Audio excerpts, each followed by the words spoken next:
Lesson 14, Stem and Leaf Plot. Example 1. 12 residents from the city of Rockland were randomly selected and asked, how many TVs are in your household? The following data were obtained. Construct a stem and leaf plot with this data and describe the result. Well, first we'll construct a stem and leaf plot. And after we do this, we'll then use words to describe the result. So, when considering how to construct the stem and leaf plot, first recall that the stem values are listed vertically in numerical order, and the leaf values are listed horizontally in numerical order. So taking the time to sort the data from lowest to highest, that is, placing them in numerical order, will help us in the construction of the stem and leaf plot. So here we could take our raw random sample data and sort it from the lowest to the highest. In this case, 1 was the fewest number of TVs observed in the sample, 5 was the most. Now that we have the data sorted, we then have to decide where are we going to separate the digits. Well, in this case, there's only 1-digit values. But even though there's 1-digit values, we have a couple of choices on the separation point. The separation point can occur before the ones place value. In that case, leading zeros would need to be placed to complete the stem and leaf plot. Or the separation point can be used after the ones place value. In this case, trailing zeros would be needed to complete the stem and leaf plot. But in this case, to retain the place value, because the separation point occurs after the ones and the tenths place value, the decimal point is required in this plot. So if we make this choice, the vertical line in the stem and leaf plot will represent the separation of the digits at this point between the ones and the tenths place value. The first stem in the stem and leaf plot always corresponds to the minimum data value. In this case, the minimum data value was 1 TV. So the first stem in the stem and leaf plot would correspond to 1. The last stem in the stem and leaf plot corresponds to the maximum data value. In this case, the maximum number of TVs was 5. So the last stem in the stem and leaf plot would be 5. Now we have to decide how to group them. We can group each stem 1 at a time, or 2 at a time, or 5 at a time, or 10 at a time. The choice is the one that gives us the best representative graph. Here, as we work the values from 1 to 5, listing them 1 at a time, 1, 2, 3, 4, 5, gives us 5 stem values. And 5 is neither too few nor too many, so this seems like an appropriate choice. Now we could fill in the leaf values, the values to the left of the separation point. And we can go through the sample starting with the first one, which was 1.0, and graph the 0 next to the 1. There's a second household that had 1 TV, and that gets displayed in the stem and leaf plot as another 1.0. So we make a noticeable space and plot the second 0. And we do this for each and every single data value. So the 2 TV households would be displayed next to the stem of 2 as 2.0. And there was another one, so it's another 2.0 and a 2.0. The 3 TV households are displayed as 3.0, space, 3.0, space, 3.0, space, 3.0. The 4 TV households are displayed next to the stem of 4 as 4.0, and the second one is the second 4.0. And finally, the most TVs observed in the sample is 5, and that's displayed next to the stem of 5 as 5.0.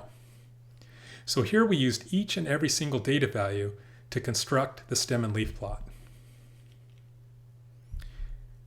But this stem and leaf plot is not complete until we have our title. So an appropriate title for this example would be the number of TVs in Rockland households. Now that we have our stem and leaf plot completed, we can now describe our results. But I'm not ready to describe the results just yet. I want to see what the stem and leaf plot would look like if we made the other choice. That is, we chose to use the separation value before the ones place. That is, between the tens and the ones place value. Since these single-digit values had no values in the tens place value, we need to use the leading zeros. So using the vertical line as our separation point in the stem and leaf plot to represent the separation of the digits at this place between the tens and the ones place values, The first stem that's plotted in the stem and leaf plot always corresponds to the minimum data value, which was the 1 TV households.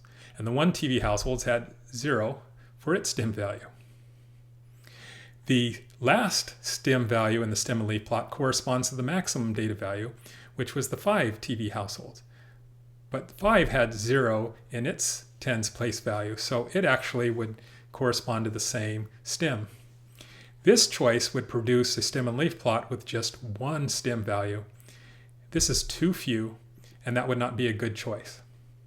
So maybe we should try to do a double stem, where each stem value is listed twice.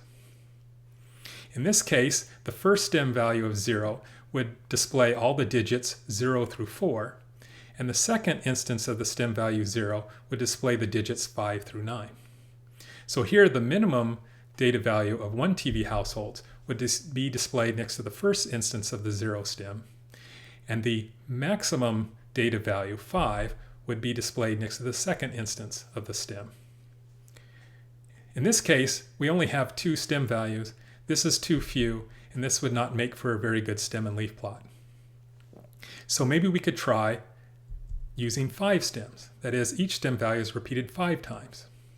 So having the 5 zeros as our stems, this time the leaf values would be equally distributed across each of these. So the first instance would have the zeros and ones. So the 1 TV households would be displayed next to the first 0. The next one would be all the 2s and 3s. The next one would be the 4s and 5s, and 5 being the maximum data value, that would occur there. There were no households that had 6 or 7 or 8 or 9 TVs, so those last 2 stem values of zeros would not be necessary. This choice here would produce a stem and leaf plot with just 3 stem values, which again is too few, and that would not produce a very good stem and leaf plot. So all we're left with is the final choice, where we have 10 stem values. So each stem value is repeated 10 times. So we have 10 zeros. That allows for each leaf value, 0 through 9, to be listed individually next to each of those. So the first instance of 0 for the stem is where the 0 TV households would occur. And there were none observed in this sample. The second instance of the 0 would correspond to 1. So the minimum data value of 1 TV household would be displayed here. The next one would be for the 2 TV households, and then the next one is for 3, and then for 4, and then for 5, which was our maximum data value. So this 0 stem value is where we would plot the 5 TV households. The remaining stem values of 0 would be for the 6, 7, 8, and 9 TV households, of which there were none in the sample, so those would not be necessary. But in this case, we actually will be using 5 stem values for this plot, and 5 is neither too few nor too many, so this would give us an appropriate stem and leaf plot. So now we can go through the data one by one and plot each and every data value on this stem and leaf plot. So the first one in our list would be listed as the first one. We had 2 1 TV households, and then 3 2 TV households.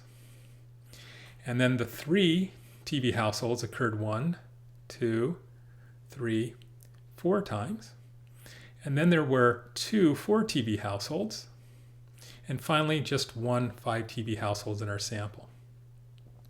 There we've used all of the data values to create our stem and leaf plot. The first 0 corresponds to the 0 TV households. That's not necessary because there were none observed in the sample. And the last 4 stem values of 0 corresponded to 6, 7, 8, 9 TV households, of which there was none, so those values are not necessary. So we can just display our stem and leaf plot in this fashion here. So now that we've used each and every data value to construct our stem and leaf plot, to complete the stem and leaf plot, we need to have our descriptive title. So for this example, we use the number of TVs in Rockland households for our sample. So now we've completed the construction of our stem and leaf plot. Now we're ready to describe our results. But if you compare the stem and leaf plot that we created here, making this choice of the separation and grouping values, and compare it to the stem and leaf plot we created before with a different choice of the separation values and groupings, notice it produces essentially the same type of distribution. Basically, the center value is the peak or the high point. That is, there were more 3 TV households than any other in this sample. The lowest frequency was at the extremes, towards the 1 and the 5 TV households. And this pattern, moving either below or above the center value, occurs symmetrically. It basically extends about the same above or below. So when you have a high point in the middle and low points on the end, and the pattern is symmetric about the center value, we refer to this type of distribution as a bell-shaped distribution. So we can use this in our description. For this sample, the number of TVs in Rockland households resembled a bell-shaped distribution.